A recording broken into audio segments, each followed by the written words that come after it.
Jemaat yang dikasihi Tuhan Yesus Kristus, kita berdoa untuk mendengar kebenaran firman Allah. Mari kita berdoa. Ya Tuhan, dalam kerendahan hati kami umat tebusan-Mu bersekutu, baik di dalam gedung gereja oleh para pelayan maupun yang mengikutinya secara live streaming. Roh Kudus bekerja bebas menjamah setiap orang. Urapi hamba-Mu dan anak-anak-Mu, supaya kami tidak hanya mendengar firman sebagai sebuah pengetahuan, tapi sungguh-sungguh menjadi sebuah kuasa yang menyembuhkan kami, sebuah kebenaran yang membebaskan kami, dan kasih yang memulihkan kami. Dalam nama Tuhan Yesus Kristus. Amin. Saudara-saudaraku yang dikasihi Tuhan Yesus Kristus, dalam ibadah perayaan United Evangelical Mission, kita akan mendengar firman Tuhan yang ditetapkan dari gereja dari kitab Markus, Injil menurut Markus pasal 3 ayat 20 sampai ayat 35. Demikianlah firman Tuhan. Kemudian Yesus masuk ke sebuah rumah. Maka datanglah orang banyak berkerumun pula, sehingga makan pun mereka tidak dapat. Waktu kaum keluarganya mendengar hal itu, mereka datang hendak mengambil Dia, sebab kata mereka, Ia tidak waras lagi. Dan ahli-ahli Taurat yang datang dari Yerusalem berkata, Ia kerasukan Beelzebul, dan dengan penghulu setan Ia mengusir setan. Yesus memanggil mereka lalu berkata kepada mereka dalam perumpamaan, bagaimana iblis dapat mengusir iblis? Kalau suatu kerajaan terpecah-pecah, kerajaan itu tidak dapat bertahan.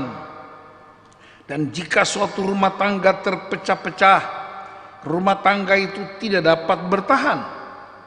Demikianlah juga kalau iblis berontak melawan dirinya sendiri, dan kalau ia terbagi-bagi, ia tidak dapat bertahan, melainkan sudahlah tiba kesudahannya.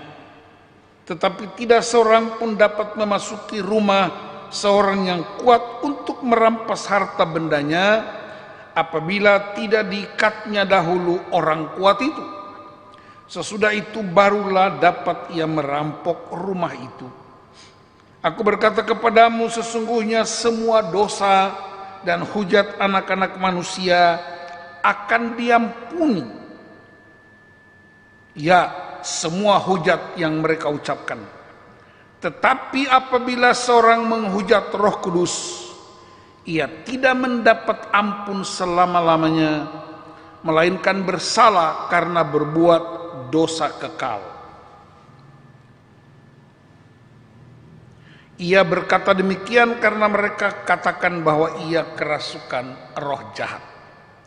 Lalu datanglah ibu dan saudara-saudara Yesus.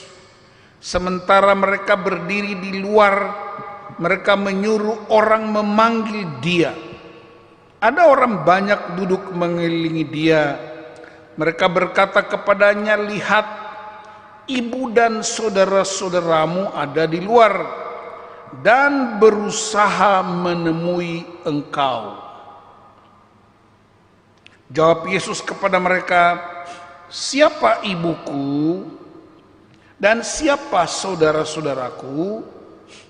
Ia melihat kepada orang-orang yang duduk di sekelilingnya itu dan berkata, ini ibuku dan saudara-saudaraku.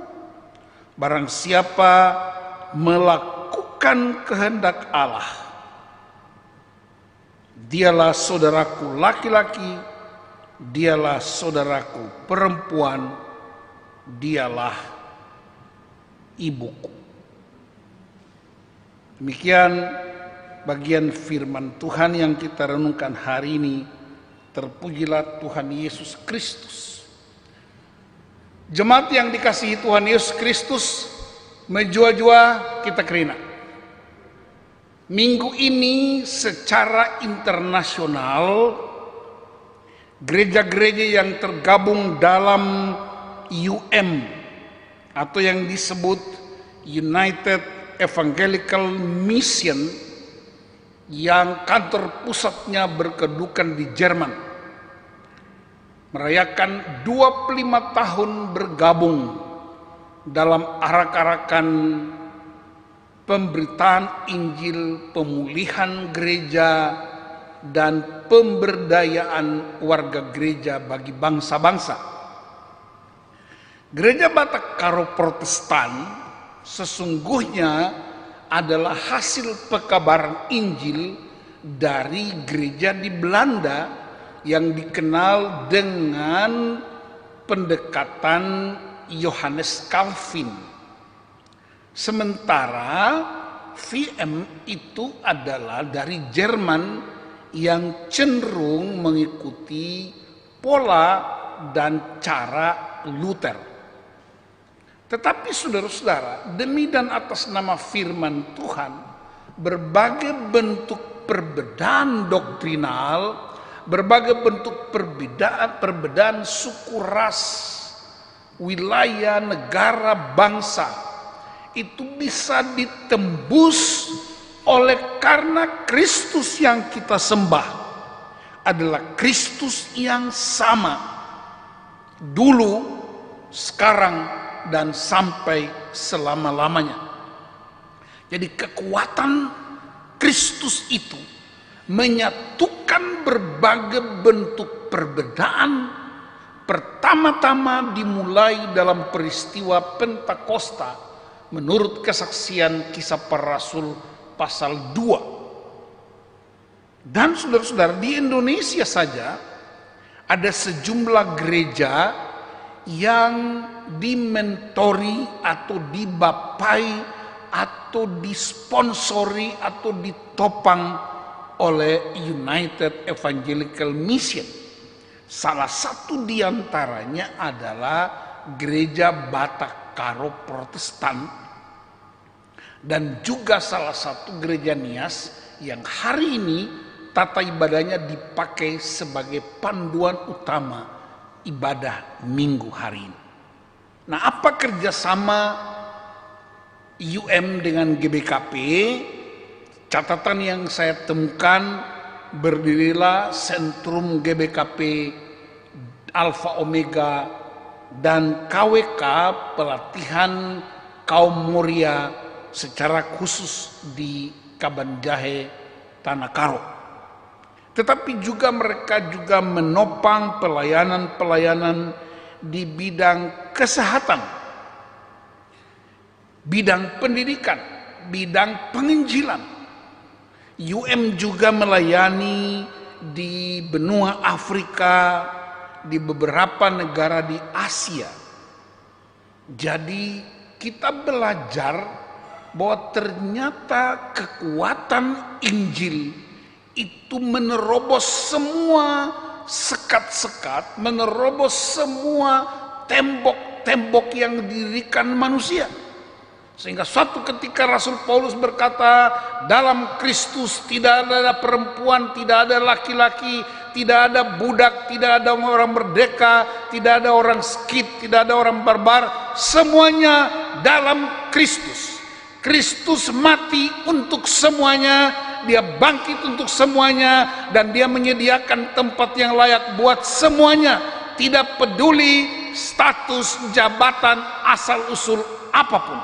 Itulah kekuatan kuasa Injil, itulah kekuatan salib, itulah kekuatan yang diwariskan dan diimpartasikan oleh gereja sebagai suruhan utama untuk menampakkan tanda-tanda kerajaan Allah bagi dunia.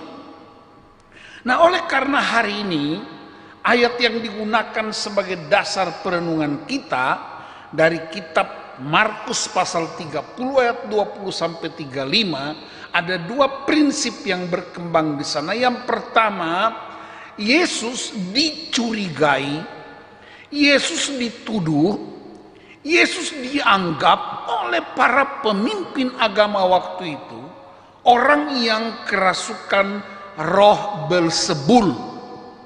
Apa itu Belzebul, saudara-saudara? Ya, mungkin jemaat sudah pernah dengar kata ini dan juga baru selesai dibaca. Belzebul itu sesungguhnya adalah kepala iblis. Tetapi apakah Belzebul itu? Kalau Bapak Ibu ketemu di dapur kita atau di tempat-tempat sampah, ada lalat hijau besar. Perhatikan lalat hijau besar yang suka hinggap di tempat-tempat yang berbau busuk, daging busuk atau apapun yang sampah-sampah busuk. Itu ada lalat hijau besar yang sering dengar bunyinya. Itu hewan itu dalam bahasa Latinnya disebut Belzebul. Jadi kalau ibu-ibu mendengar bunyi itu di dapur, itu tanda bahwa di dapur mungkin ada makanan, daging atau ikan yang sudah mulai membusuk. Jadi Belzebul itu adalah kepala iblis. Dan kita tahu Alkitab menyebut kepala iblis itu selalu tugasnya mengambil, merampok, menghancurkan, mencelebrkan, dan semuanya dilakukan karena hakikat Belzebul ialah roh malaikat Hileel yang memberontak terhadap Allah. Menurut Yesaya 14 ayat 12. Karena itu saudara-saudara, Yesus kemudian menceritakan kepada para ahli Taurat dan orang-orang Farisi itu, bagaimana mungkin sebuah kerajaan bisa bertahan kalau di antara anggota kerajaan itu berselisih dan berperang. Bahkan iblis pun tidak mungkin saling menghancurkan. Karena dengan demikian mereka tidak punya kuasa menurut Yesus. Dia mengambil contoh yang lain. Dalam sebuah rumah yang penuh pertengkaran, perpecahan, tidak mungkin kuat menghadapi musuh-musuh yang lain. Dan karena itu bagaimana caranya supaya rumah itu kuat, supaya orang-orang gereja itu hebat dan dahsyat? Ada orang kuat yang harus diikat, baru kemudian menyelesaikan semua problem-problem lain. Jadi tipu daya iblis tidak boleh menjadi kekuatan yang memporak-porandakan persekutuan anak-anak Tuhan. Tapi saudara perhatikan ayat-ayat ini menceritakan orang-orang Farisi, ahli-ahli Taurat, pemimpin-pemimpin agama justru merasa terganggu, kenyamanan mereka terganggu, kredibilitas mereka terganggu, prestise mereka terganggu, bahkan mohon maaf, harta dan uang mereka terganggu, dan karena itu mereka menuduh Yesus yang kerasukan roh jahat. Itu yang kemudian Yesus berkata, kamu menghujat Roh Kudus dan itu dosa kekal, tidak dapat diampuni. Saya terangkan ini singkat supaya jangan bingung ayat ini. Ya. Malaikat itu diciptakan Allah oleh roh Allah. Malaikat itu bukan manusia, itu roh Allah. Dan ada 3 jenis malaikat yang terkenal. Malaikat Mikael adalah malaikat yang berperang menjaga teritori. Nanti baca di kitab Wahyu, kitab Yudas 1 ayat 9, bagaimana malaikat Mikael berperang dengan iblis untuk merebut mayat Musa. Kemudian malaikat kedua namanya malaikat Gabriel, yang tugasnya membawa pesan-pesan Allah baik kepada para nabi, para pemimpin. 2 diantaranya pesan itu disampaikan kepada Sarah dan juga kepada Maria dan Yusuf. Itulah malaikat Gabriel. Dan malaikat yang ketiga dia bernama malaikat Hileel. Dan Hileel ini tugasnya menyembah dan memuji Allah. Tetapi karena Hileel ini ingin sama dengan Allah, dia melihat penyembahan pujian begitu agung dan dahsyat sehingga dia mencoba untuk sama dengan Allah, bahkan ingin lebih dari Allah, maka Allah membuang dia ke bumi. Bumi dalam Kejadian pasal 1 ayat 1, 2, dan 3 menyebut bumi yang belum berbentuk dan kosong. Bahasa Ibraninya tohu abohu, bahasa Inggrisnya westi atau tempat pembuangan. Sehingga ketika malaikat Hillel dibuang ke bumi, dia menjadi setan. Dan dia menyeret sepertiga bintang-bintang di langit dalam kitab Wahyu. Itulah sebabnya kemudian Tuhan menciptakan manusia, menjadikan manusia dengan memberi rohnya kepada manusia, sehingga manusia itu dari debu tanah menjadi makhluk yang hidup. Jadi manusia hidup karena roh Allah. Perhatikan ini baik-baik. Dan itulah sebabnya ketika manusia mati, tubuhnya, debu itu kembali menjadi tanah menurut Pengkhotbah pasal 12 ayat 7.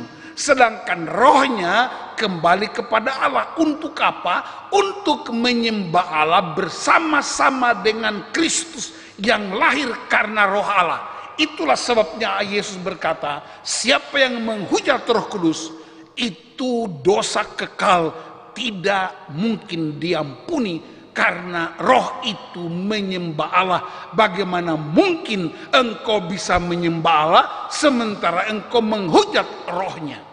Itu alasannya mengapa disebut menghujat Roh Kudus itu dosa kekal. Ini memang perlu diajarkan di warga gereja. Nah, karena itu Yesus mengatakan kepada para ahli Taurat, orang Farisi, bahwa kamu menghujat Roh Kudus. Kamu menghujat Roh Allah. Karena menganggap Yesus kerasukan roh jahat. Yang kedua, keluarganya Yesus sendiri menganggap Yesus tidak waras lagi, alias gila. Kenapa? Karena Yesus melakukan pekerjaan-pekerjaan yang out of the box, melakukan pekerjaan-pekerjaan yang tidak biasanya. Bayangkan, dia anak seorang tukang kayu, yang bekerja sebagai tukang kayu, yang mendapatkan penghasilan yang hebat. Tiba-tiba dia harus tinggalkan semua pekerjaan tukang kayu dari ayahnya dan berkeliling kemana-mana untuk memberitakan kebenaran, untuk menyembuhkan orang sakit, untuk memulihkan semua orang yang terpuruk tanpa biaya. Bagaimana mungkin sesuatu pekerjaan yang tanpa mendatangkan keuntungan material itu bisa menghidupkan kita? Itu sebabnya keluarganya menganggap dia gila. Saudara perhatikan, tidak hanya pemimpin agama, tapi juga keluarganya, keluarga Yesus. Dan karena itu saudara-saudara, mereka mau datang jemput. Orang banyak berkata kepadanya, Yesus, di luar ada saudara-saudaramu, di luar ada ibumu. Yesus melihat ke sekeliling orang itu dan berkata, saudaraku laki-laki, saudaraku perempuan, ibuku adalah mereka yang mendengar firman Allah dan melakukan kehendak Allah. Dari catatan singkat Markus 3 ayat 20-35 kita menemukan beberapa prinsip. Yang pertama, banyak orang belum mengenal Kristus. Banyak orang belum mengenal kuasa kerajaan Allah.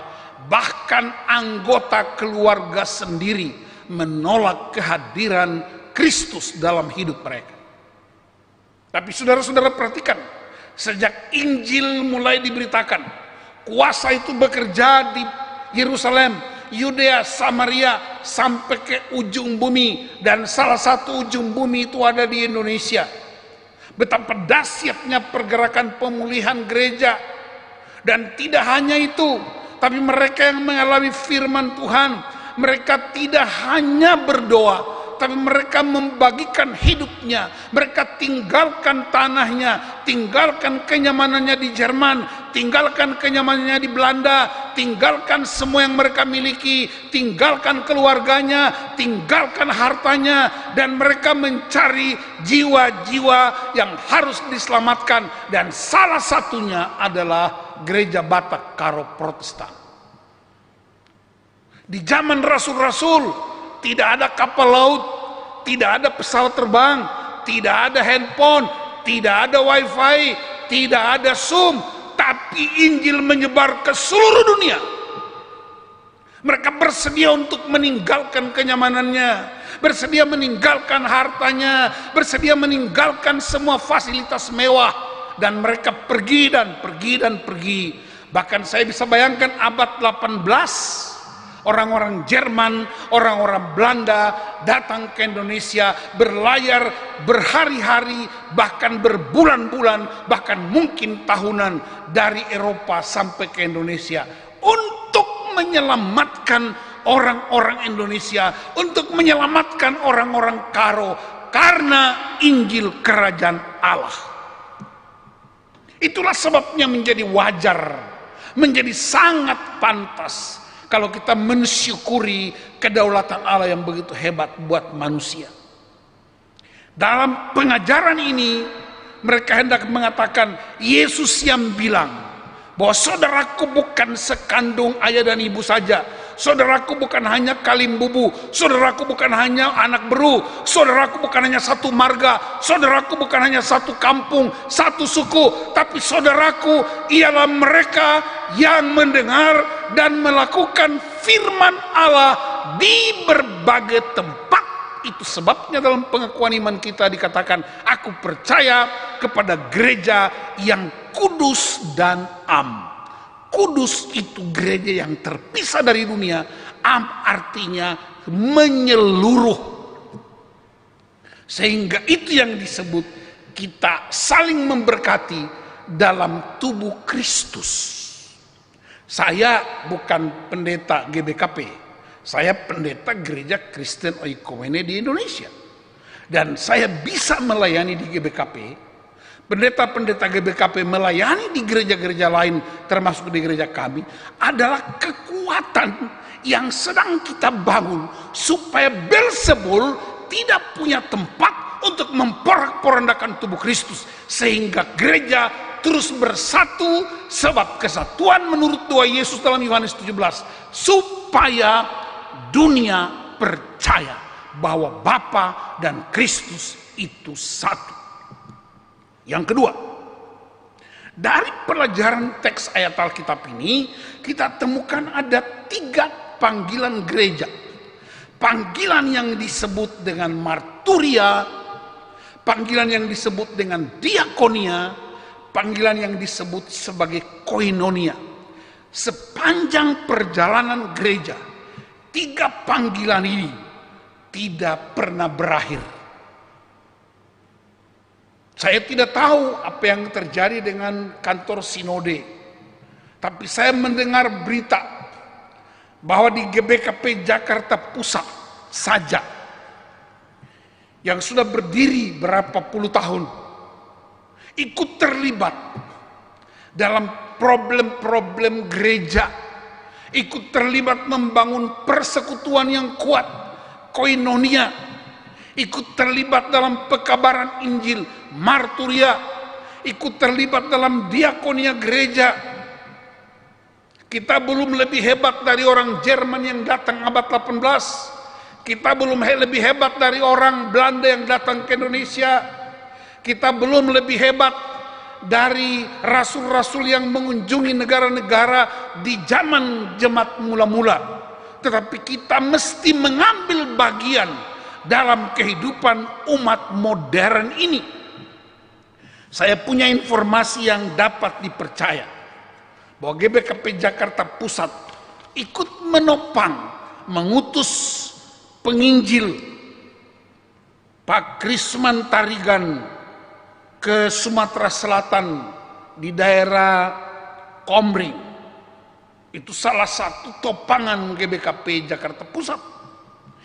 Saya juga mendengar ada berita seorang hamba Tuhan, Anna Maria Boruhutasoid, yang diutus ke Kafur di India. Saya juga mendengar ada 7 pos pelayanan di Klasis Sibolangit. Ada 2 pos pelayanan di Klasis Dairi. Ada 1 pos pelayanan di Cirebon. Ada topangan buat GBI komunitas anak jalanan di Pulau Gebang, Jakarta Timur. Itu adalah bentuk-bentuk kepedulian, itu adalah bentuk-bentuk marturia dan diakonia yang membangun komunitas yang kuat, sehingga Alkitab berkata tidak ada yang kaya, tidak ada yang miskin, tidak ada yang besar, tidak ada yang kecil, tidak ada yang rendah, tidak ada yang tinggi, hanya Kristus yang tertinggi, Kristus yang mulia, Kristus segala-galanya. Dia semakin besar dan semakin besar, kita semakin kecil dan semakin kecil, karena hanya Dia yang dimungkinkan untuk mengalami kemuliaan itu. Saudara-saudaraku yang dikasihi Tuhan Yesus Kristus, mari periksa ulang. Kalau gereja di Jerman, kalau United Evangelical Mission, mereka tinggalkan semuanya untuk memastikan sebagian orang Karo bisa membaca, bisa mendengar firman, bisa dipulihkan. Mereka tidak hanya mengajar firman, mereka menolong prinsip kesehatan, mereka menolong wanita-wanita, mereka mengajarkan tentang keterampilan-keterampilan bertani, keterampilan berusaha, dan semuanya. Apakah kita masih terus menjadi orang-orang yang dikasihani? Apakah kita terus masih menjadi orang-orang yang menerima dan menerima dan menerima? Apakah kita harus masih terus mensyukuri semua yang kita dapatkan? Bukankah Alkitab berkata kamu diberkati supaya menjadi berkat buat orang lain? Maka saya tantang GBKP Jakarta Pusat, majelis jemaatnya, pendetanya, pertua diakennya, komisi-komisinya, PJJ-nya, seluruh anggota jemaat. Mari kita punya sense of belonging dari tubuh Kristus. Kita punya sense of crisis. Orang semua butuh kebenaran, orang butuh penguatan, orang butuh penginjilan, orang butuh pemulihan. Dan Anda tidak usah pergi, tapi ada orang-orang yang bersedia pergi.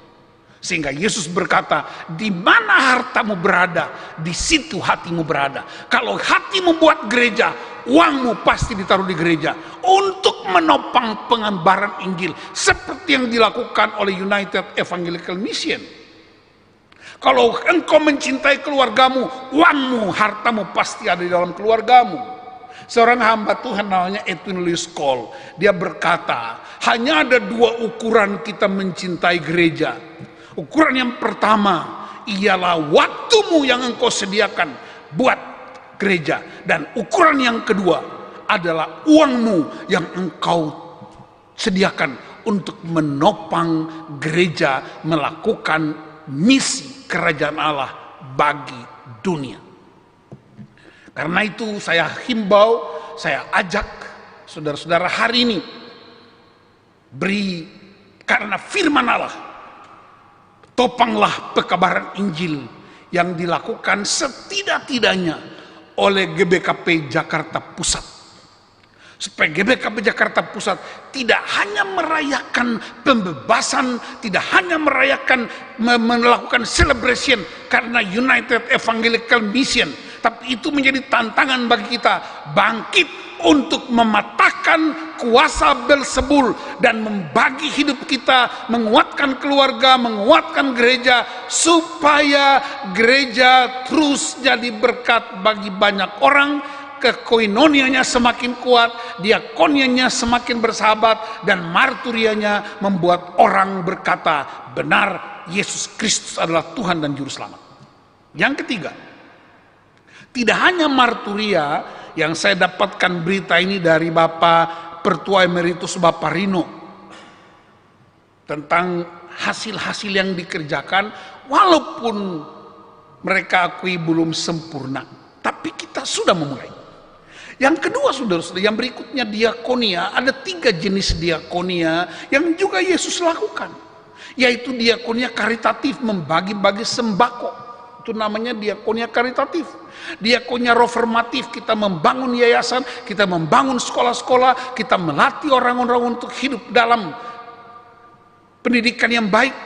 Tapi juga disebut diakonia transformatif, orang lain didukung, ditopang, didayagunakan untuk jadi berkat. Dan tahun ini GBKP mencanangkan permata menjadi berkat bagi dunia.